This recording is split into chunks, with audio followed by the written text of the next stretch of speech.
I'm sitting in the palace of the greatest monarch on the planet. I'm looking out of the window and I see the beautiful blue glazed Ishtar Gate. And then I turn to the Esagila and the Etemenanki and I watch those beautiful temples all in white glazed tiles. Around me are waiters serving me. I'm sitting, as I said, next to the monarch of the planet. Now let me tell you the story. My name is Jehoiachin. I was a king in Jerusalem.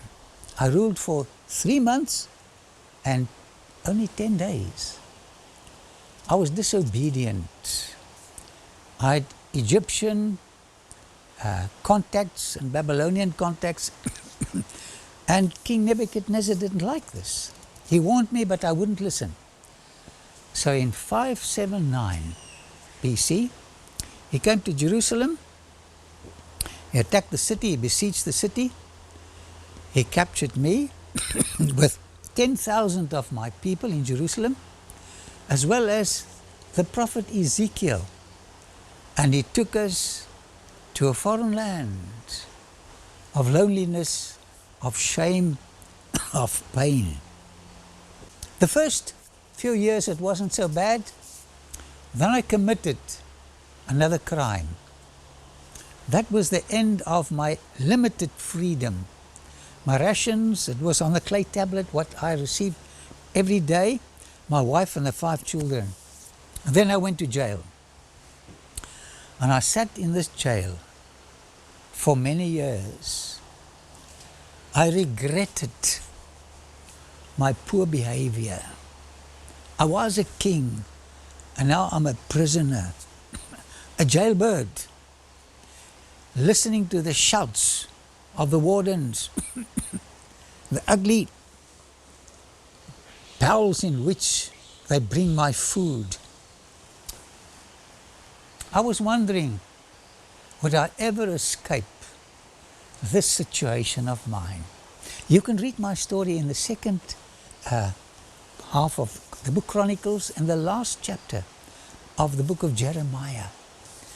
It's a negative story which ends in a beautiful, victorious, emancipated situation.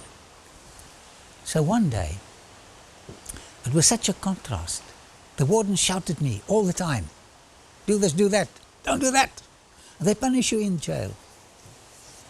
And here walks in the king of the planet, the ruler of the ancient world. And he says, Jehoiachin, he smiled at me, he spoke in a lovely voice. He said to me, Jehoiachin, I'm bringing you good news. I have forgiven you for your crime. Those deeds I've erased. If you want to, I can deliver you from this jail. I fell at his feet and I said, Your Majesty, thank you. I never thought this would happen to me. So he took me out and I had this old tattered prison clothes on. It wasn't smelling so good anymore. And then he presented me with a royal robe with golden threads in it. I cannot tell you the experience to be clothed again in royal garments. Then he took me to the World Bank of Hammurabi, the Babylonian World Bank of Hammurabi. He said to the manager, this man has access to my wealth. Whatever he needs, you give it to him. You can read the story in the book of Jeremiah. And then he took me to the banquet hall.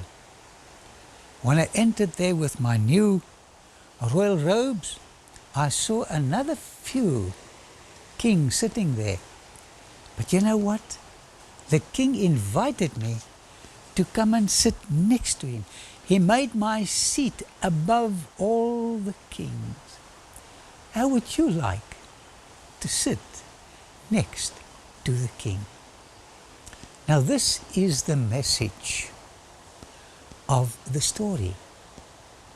You have to relate it to a greater emancipation, a greater deliverance. The God of heaven is going to leave his throne and descend to our level. He's coming to my prison house of pain and guilt and poverty and shabby clothes.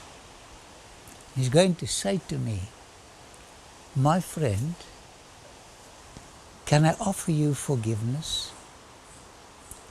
You've broken the law. You deserve to stay in prison for a lifetime. But I have forgiven you. Would you like to come and enjoy your freedom? I fell at the feet of the Majesty and I said, thank you so much. So he took me out. And the other monarch will release you from prison. And he's going to dress you in the royal robes of his righteousness.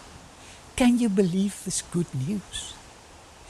He's going to take you to the bank of his grace and allow you to enjoy freedom and wealth which you cannot account for. It's going to be too great to put on your calculator.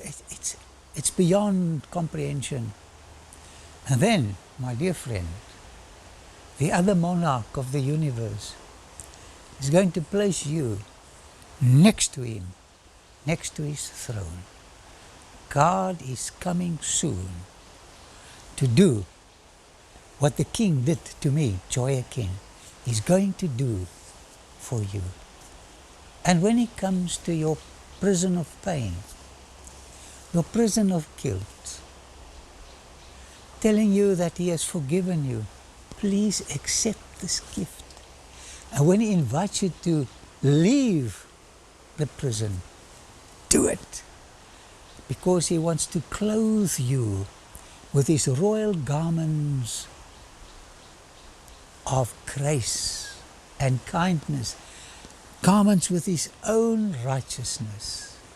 And then he's going to take you to his throne room, where you will enjoy his company throughout all the ages. My friend, what is your answer to the King of Kings? Are you accepting this gift? Are you accepting this gift? May God help you to make the greatest decision of all your life.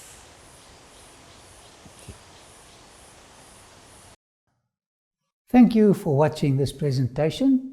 To subscribe to our channel, click here, then click the bell to get notifications. For the next presentation, click here. See you next time.